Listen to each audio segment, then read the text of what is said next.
பார்க்க போகிறோம்னா வராகி அம்மனின் கதை. வாங்க வீடியோக்குள்ளே போகலாம். வராகி அம்மன் கதை. பண்டைய காலத்தில் அசுரர்களின் கொடுமை உலகமெங்கும் அதிகரித்தது. மக்கள் அமைதியாக வாழ முடியாமல் தவித்தனர். தேவலோகத்திலும் கூட அசுரர்கள் தொல்லை கொடுக்க தொடங்கினர். அப்போது தேவர்கள் அனைவரும் சக்தி தேவியிடம் சென்று காப்பாற்றும்படி வேண்டினர். அந்த நேரத்தில் ஆதிபராசக்தியின் கண்களிலிருந்து ஒரு அதிசய சக்தி வெளிப்பட்டது. அந்த சக்தியே பன்றியின் முகத்துடன் வீரமும் கோபமும் நிறைந்த தேவியாக தோன்றினாள். அவள்தான் வராகியம்மன். வராகியம்மன் மகாவிஷ்ணுவின் வராக அவதாரத்தின் சக்தியாக கருதப்படுகிறாள். எப்படி விஷ்ணு பகவான் பூமியை காப்பாற்ற வராக அவதாரம் எடுத்தாரோ அதுபோல தீமைகளை அழிக்க வராகியம்மன் தோன்றினாள்.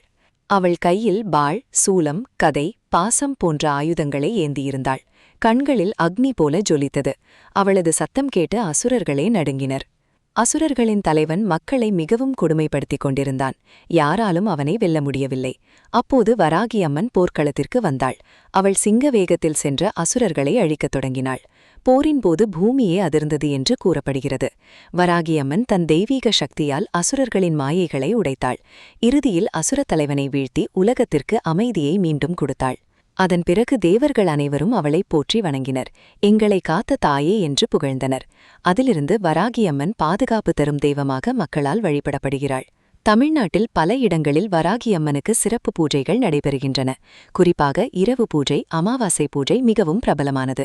பக்தர்கள் நம்பிக்கையுடன் வேண்டினால் பயம், எதிரிகள், தடைகள் நீங்கி தைரியம் கிடைக்கும் என்று நம்பப்படுகிறது. வராகியம்மன் ஒரு உக்கிரமான தேவியாக இருந்தாலும் தன் பக்தர்களுக்கு அன்பான தாயாக கருணை தருபவள் என்று கூறப்படுகிறது. அவளை உண்மையான மனதுடன் நினைத்தால் வாழ்க்கையில் தைரியம், வெற்றி, பாதுகாப்பு கிடைக்கும் என்பது பக்தர்கள் நம்பிக்கை.